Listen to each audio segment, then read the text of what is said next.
क्या आपने कभी सोचा है कि जो माता लक्ष्मी पूरे ब्रह्मांड की धन और समृद्धि की देवी मानी जाती हैं, वो कभी किसी की नौकरानी बनी होंगी, और वो भी भगवान विष्णु के ही श्राप के कारण? जी हाँ, ये कहानी सुनने में जितनी अनोखी लगती है उतनी ही रहस्यमय और हैरान कर देने वाली भी है। ये सिर्फ एक पौराणिक कथा नहीं, बल्कि उसमें छुपा है जीवन का एक गहरा संदेश, अहंकार, प्रेम और धर्म के संतुलन का। चलिए आज हम आपको सुनाते हैं वही कहानी जिसमें माता लक्ष्मी को मिला भगवान विष्णु का श्राप और कैसे वो बन गई एक साधारण स्त्री की दासी। ये घटना घटती है सतयुग में, जब देवता और असुरों के बीच लगातार युद्ध चल रहा था। उस समय देवताओं की नगरी अमरावती में शांति बनी हुई थी, परंतु एक बार की बात है, माता लक्ष्मी को उनके सौंदर्य और ऐश्वर्य का बड़ा गर्व हो गया। उन्हें लगने लगा कि उनका स्थान त्रिलोक में सर्वोपरि है। वो सोचने लगी कि बिना उनके भगवान विष्णु भी अधूरे हैं। इसी अहंकार में उन्होंने भगवान विष्णु से कई बार ऐसा भी कहा कि आप तभी भगवान कहलाते हैं क्योंकि मैं आपके साथ हूं, वरना मेरे बिना तो आपको कोई पूछेगा भी नहीं। भगवान विष्णु ने कई बार माता को समझाया कि इस तरह की बातों से अहंकार बढ़ता है और अहंकार विनाश का कारण बनता है, लेकिन माता लक्ष्मी अपने रूप और वैभव में ही मग्न थी। एक दिन जब भगवान विष्णु ध्यान में लीन थे, तभी माता लक्ष्मी उनके पास आई और बोली, प्रभु आप तो केवल योग में लीन रहते हैं, सारी सृष्टि में मेरी पूजा होती है, लोग लक्ष्मी लक्ष्मी करते हैं, आपकी कोई विशेष पूजा भी नहीं होती। इसका कारण ये है कि मैं आपके साथ हूँ, वरना आप अकेले क्या कर लेते। भगवान विष्णु मुस्कुराए और बोले, देवी आपका महत्व निश्चित रूप से है, लेकिन उसका मूल्य तभी है जब वो विनम्रता से जुड़ा हो।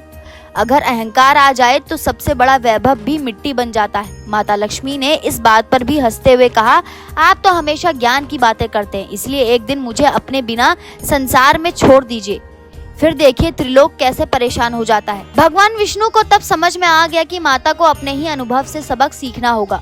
उन्होंने शांत स्वर में कहा, ठीक है देवी, यदि यही आपकी इच्छा है तो आज से आप मेरे साथ नहीं रहेंगी, और जब तक आपका अहंकार समाप्त नहीं होगा आप पृथ्वी लोक पर मनुष्य बनकर रहेंगी और किसी की दासी बनकर सेवा करेंगी। माता लक्ष्मी ये सुनते ही चौंक गई। उन्होंने सोचा कि प्रभु केवल उन्हें डरा रहे हैं, लेकिन जैसे ही भगवान विष्णु ने अपनी योग माया से निर्णय लिया, उसी क्षण माता लक्ष्मी दिव्य रूप से पृथ्वी पर गिर गईं और एक साधारण स्त्री के रूप में जन्म ले लिया।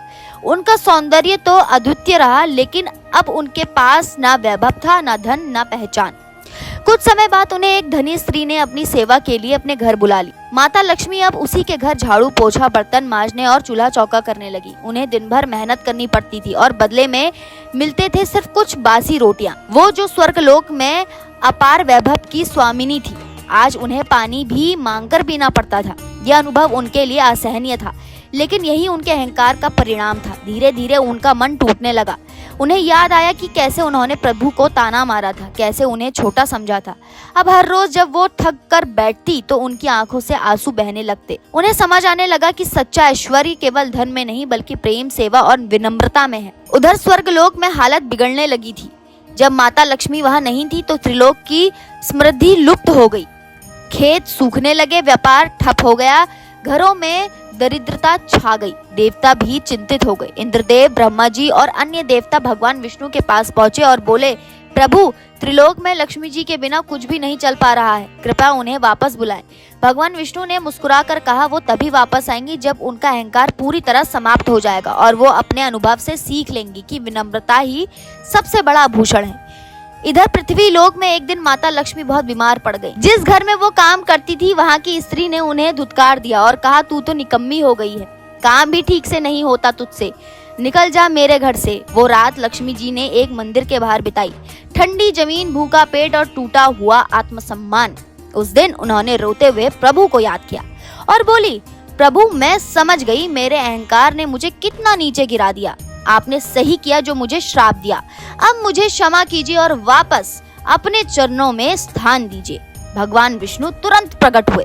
उन्होंने माता लक्ष्मी को उठाया और कहा, देवी आपने सच्चा ज्ञान प्राप्त कर लिया है, अब आप फिर से त्रिलोक की समृद्धि का कारण बनेंगी। माता लक्ष्मी ने हाथ जोड़कर कहा, प्रभु अब मैं समझ गई हूँ कि सच्चा वैभव केवल धन में नहीं होता, बल्कि सेवा, प्रेम और समर्पण में होता है, मुझे माफ कर दीजिए। भगवान विष्णु ने उन्हें गले लगाया और कहा, आप त्रिलोक की माँ हैं, लेकिन माँ वो होती है जो अपने बच्चों के दुख में उनके साथ खड़ी रहे। आपने आज अपना रूप और गौरव छोड़कर भी सीख ली, यही आपकी महानता है। इस तरह माता लक्ष्मी का अहंकार समाप्त हुआ और उन्होंने फिर से भगवान विष्णु के साथ वैकुंठ लौटकर समस्त सृष्टि को धन, सुख और समृद्धि का वरदान देना शुरू किया। ये कथा केवल एक कहानी नहीं है दोस्तों, बल्कि एक गहरा संदेश है कि चाहे आप कितने ही शक्तिशाली क्यों ना हो, अगर आपके भीतर विनम्रता नहीं है तो वो शक्ति आपको गिरा सकती है, और अगर आप सीख लें तो फिर वही शक्ति आपको और ऊंचाइयों तक ले जा सकती है। तो दोस्तों, आज के लिए इतना ही। उम्मीद करती हूँ आपको ये वीडियो हमारा पसंद आया होगा।